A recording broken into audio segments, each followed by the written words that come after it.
Hoop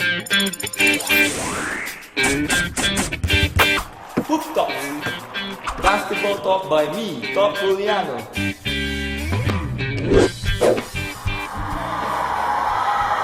Hi, this is Juliano and welcome to Hoop Talks. Today we are here at the Splash Mountain Court for the Jolly ESCOBAR basketball camp. Let's check it out. Well, things are tougher than you'd rather be said. The winter comes if it has the weather. Around the door, but the style is better. Don't got your bully cousin, it's without aims. And people ain't real better, things are going insane.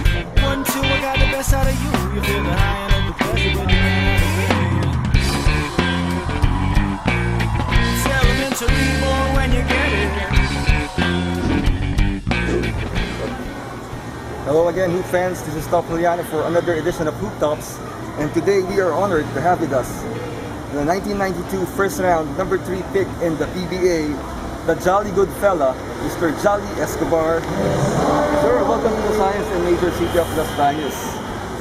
First of all, thank you for allowing us to drop by at the basketball camp with Morningstar Montessori. And we'd just like to ask you a few questions of what you've been up to lately. So, how did this basketball camp of yours start? Okay, well, of course, basketball has been part of my life for more than half of my life. I've been doing this, and also it's pretty much in my blood. It's in my genes. So after playing the sport of basketball in the PBA, I actually joined Coach E. That's by Eric Altamirano. Yes, sir. And of course, I was training kids, and the program medyo na-adapt ko. And then in time, it's not really a basketball camp, pero I'm thinking parang it's good. Basketball has been good to me. So I've traveled around the world because of basketball. I heard you've even been chosen to be one of the junior NBA coaches. Yes, that too. So it's parang I'm feeling rin na it's also time to pay forward. Diba? So the kids naman, and just also to the community. My sister teaches in Montessori.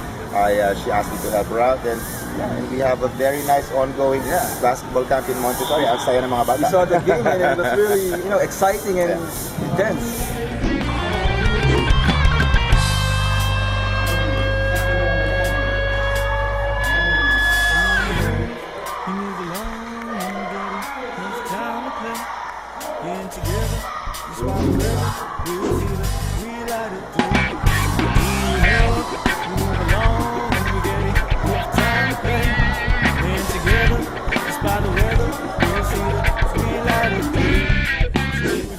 Well, how was your transition from being a player now to a basketball coach or a basketball mentor? Well, again, because professional sports, tawag namin dyan, parang dog years yan eh.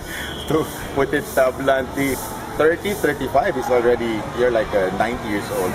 Parang in terms of professional sports, no? In any sport naman actually, the knees start to go and the back.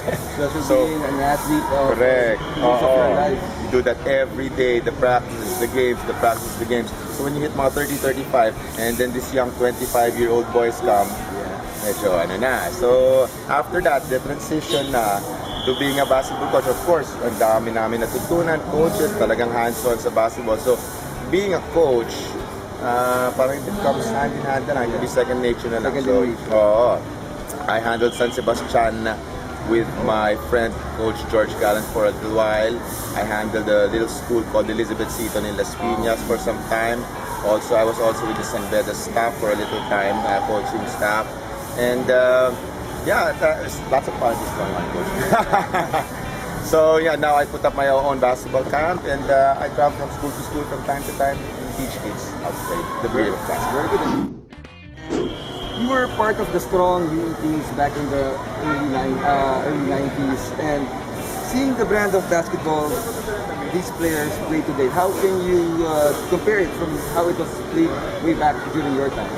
Obvious age ko niyan, sir, kasi after there was Kaidik, there was Jerry Codinera, Kaidik era. I think they got back-to-back champs, and then after that it was me, and Bong Ravena, who's the father of the obviously age natin. Okay lang yan, sir. So now, of course, all of the kids and everybody knows this kid. His name is Kiefer Ravena. Wait, I go dito. Ravena, all the way! Who's the longest You never know. And he's my inaanak. And wow, sabi ko nga kay Bong Ravena, ang swerte niya because his wife is a volleyball player in the USC, si Moji. So ganda na naging athletic genes nila. The other from 30, also making his name. That's correct. But Kiefer is really there, the number 1 point guard for Ateneo. So yeah, it was nice to play with Bong Ravena. Back in the day, we were finals kami against June Limpot. Cardel was there. Noli Loctin was actually there. Pero ang gamit talaga dun was June Limpot. So, pero yeah, natalo kami. Nang lasalo. Okay lang, we made it to the finals. It was the finals of Yes. the UAAP. Yeah. And besides teaching basketball, you are now also into broadcasting games live on TV. So, can you share with us any memorable moments when you cover your games live? Well, same thing like you're doing, partner. You know the game of basketball. You know how to tell a story. Parang that goes hand in hand. Diba? Hindi naman pwedeng you just know the game of basketball pero you cannot do it related into words. And also, it's a mixture of, like what you said, putting it into words, knowing about the sport, then it came hand in hand. So, ayun, and then I tried it out. I was with the network was called Solar before, and then the league was PBL before. That's where I started. I also did some radio. It's fun to do radio. Sarap kasi doon talaga kahit ano, pwede mo sabihin di naman. Pero medyo halos gano'n. So it's fun to do radio. Tsaka mahaasa ka talaga kasi hindi pwedeng dead air lang. Start from radio, Ano lang, then audio go lang. to Kung iisipin mo, that's radio. Wala silang visual. So it's very good training para sa broadcasting. And now I do it also for the PBA, mostly out of town games and sometimes here in Laranaca. And again, sir, thank you for this short time you had with us. And any last words of advice for your fans and the kids who also want to get in touch with you and your basketball? Well, yeah, well, of course you can't go wrong with sports. I always remind these kids, pero syempre I tell them, studies first, number one. Yep. Yeah, syempre I'm teaching very young kids, what are they, 9, 10, 11, 12, mga babata. So the studies come first. They get home, they finish their homework, and then they can hit the basketball court. It's about passion. It's about loving the sport. Kung talagang, I mean, you can't complain, but these kids, it's so hard, we have school, and then we play basketball.